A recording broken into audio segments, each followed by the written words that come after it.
Welcome back to the Communicative Leader.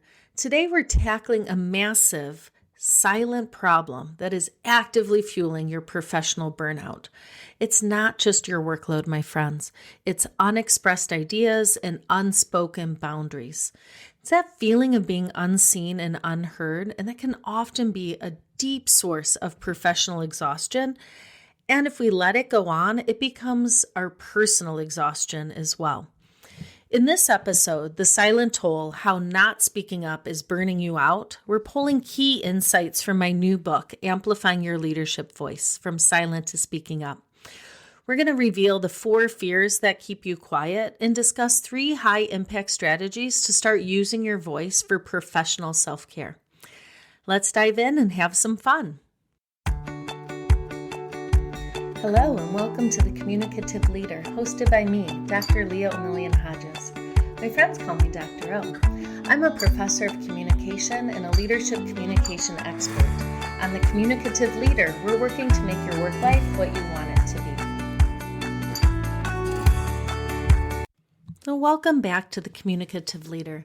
Today we're diving into a topic that's critical not just for your career, but for your literal day-to-day work health and your well-being. Have you walked into a meeting and you have this great idea, but you find the words just kind of got stuck in your throat? That feeling of being unseen and unheard is a silent struggle for so many professionals. We often think stress and burnout are just about workload, but I found that for many, this deepest source of professional exhaustion is unexpressed ideas and those unspoken boundaries that you're not sharing. You're doing the work of 2 people because maybe you haven't learned how to say no, or you haven't learned how to respond when someone pushes back on your idea.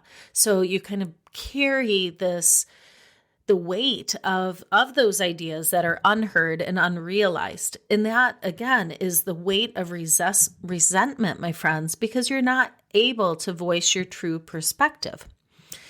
This is a foundational issue that I address in my new book, Amplifying Your Leadership Voice, From Silent to Speaking Up.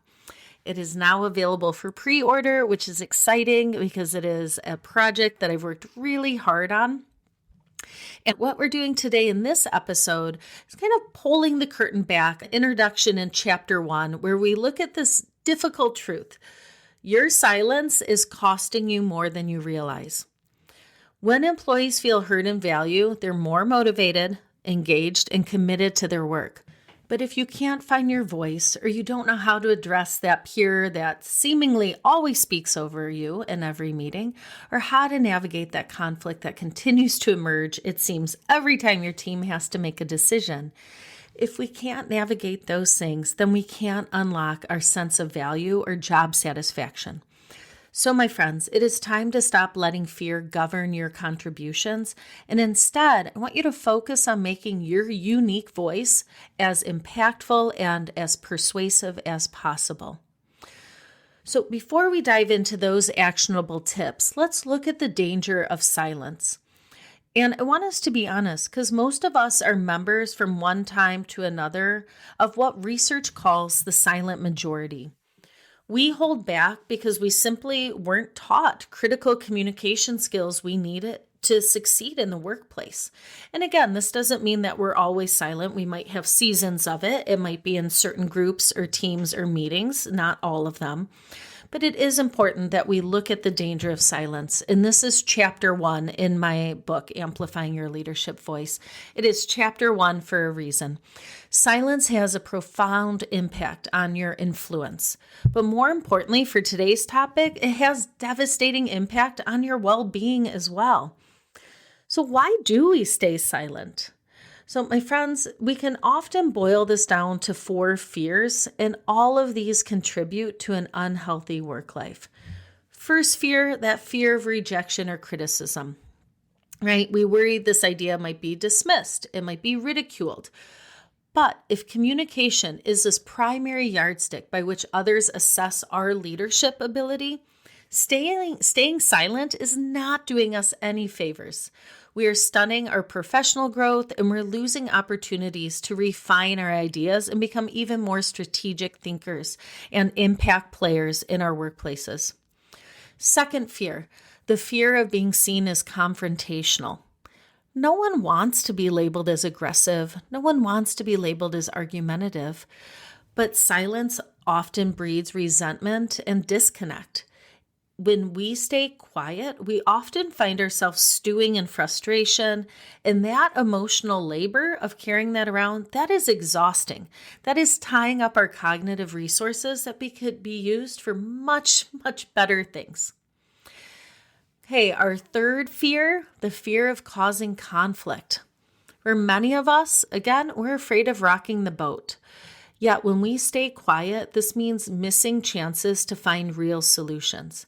If we avoid the conversation needed to set a boundary, that boundary just disappears, my friends. It just simply dissolves. And what does that mean? It means our work life suffers. And the final fear I want to raise up, and again, they're more addressed in much greater detail in the book, but we're just looking at a high-level preview. It's that fear of imposter syndrome. We hold back because we doubt our own ideas and we worry that others might judge us or that we simply don't actually belong at the table, even though we've earned that position fair and square. If we allow this self-doubt to dominate our professional life, it can lead to feelings of being undervalued, and ultimately, we're missing opportunities and we're stalling our own career growth. This silent tax is real. It is paid in stress, in resentment, and a fundamental feeling of being ineffective, which is, unfortunately, that is a perfect recipe for professional burnout. So then let's look at your voice as self-care. I want you to look at 3 ways that we can tame this apprehension. So the good news is that speaking up is not about your personality. It's not even necessarily about your talent or skill level. When we speak up, it is a communication skill that can be cultivated and strengthened. The initial transformation requires a mindset shift too, moving from seeing your voice as a weapon that we only deploy in conflict, right? When we feel like someone is coming at us or ideas, then all of a sudden we have to speak up and bolster this defense. Instead of that, let's look at our voice as this tool for self-care and for professional health and success. So here are 3 actionable, high-impact strategies from Chapter 1 to start taming that communication apprehension and creating healthier work interactions.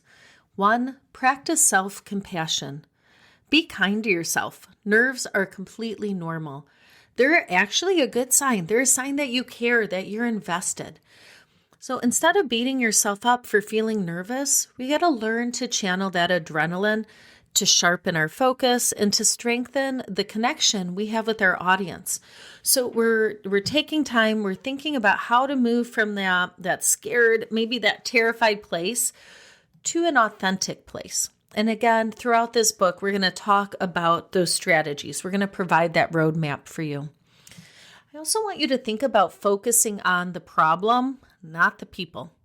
Silence often stems from feeling intimidated by others' titles or their authority. Right? Maybe they're a couple levels higher than you. The solution, my friends, shift that frame. Instead of focusing on who is in the room, I want you to focus on the problem itself. Right? Why are you all together? What is the objective of this meeting or of this project, of this team? This can instantly change the interaction from this daunting power struggle to a collaborative effort to solve that shared challenge. The third thing that I'd like you to think about, and again, this is a really great way to engage, and to do so, I kind of think about it as dipping a toe. You're engaged, you're using your voice, you're really starting to fine-tune this instrument. Again, contribute with questions. This is a low-risk, high-reward gateway to finding your voice. Asking the right strategic questions, like what challenges might we face, or how are we going to measure success? This is a great way to assert your leadership voice and guide meaningful conversations. It allows you to contribute and build confidence without feeling like your expertise is being critiqued. And so my final thing for you, my call to action, I want to give you this roadmap to sustained health. And again, we've only just barely scratched the surface of level 1, discovering your leadership voice. In this book, I'm going to walk you through 4 different levels, from discovering your voice, refining it, amplifying it, and sustaining it. So in this short conversation, we've identified the problem, right? The danger of silence. And we started that path towards self-awareness, which is where every great leader starts. And my friends, when I say leader, I just don't mean managers and directors. I mean everyone. We are all everyday leaders. So if you are ready to build a work life where you feel valued, engaged, and genuinely less stressed, I want you to start thinking about working on your voice as a step-by-step roadmap. As I mentioned before, we're just kind of scratched the surface on level 1, discovering your leadership voice. Level 2, you go in and refine your leadership voice. It's where you're mastering those verbals, the nonverbals, the written communication skills to overcome the barriers that hold you back. And then when we're looking at level 3, amplifying your leadership voice, that's where we're thinking about communicating across boundaries. We're thinking about our presence and our impact in face-to-face interactions. We're thinking about how we can engage technology in order to be a thought leader outside of our organization, across our industry. And level 4, that's when I really want you to think about sustaining your leadership voice. It's where we're thinking about longevity, right? We're dedicating this final chapter in level 4, leadership resilience, the power of self-care and reflection. It's where we're learning how to make that amplified voice sustainable. This is, again, the ultimate key to a healthy and successful professional life. As we've said many times on the show, when we are focusing on our communication, when we are being intentional, then that bleeds over in really amazing ways to benefit our other relationships, right? Those at home, those with friends, those with family, those with community members. This journey, it is direct and it is tailored to where you're starting from, whether you are brand new or a seasoned leader and executive. This full system is laid out in my new book, Amplifying Your Leadership Voice, From Silent to Speaking Up. I said it is available for pre-order now, and the book will start shipping on December 2nd. So again, I have some solutions ready for you, and I'll continue recording a few special episodes of the Communicative Leader this month, next month, the next, where I'm going to be diving deep into some of these key takeaways and frameworks found inside the book. So pre-order your copy today so you can follow along.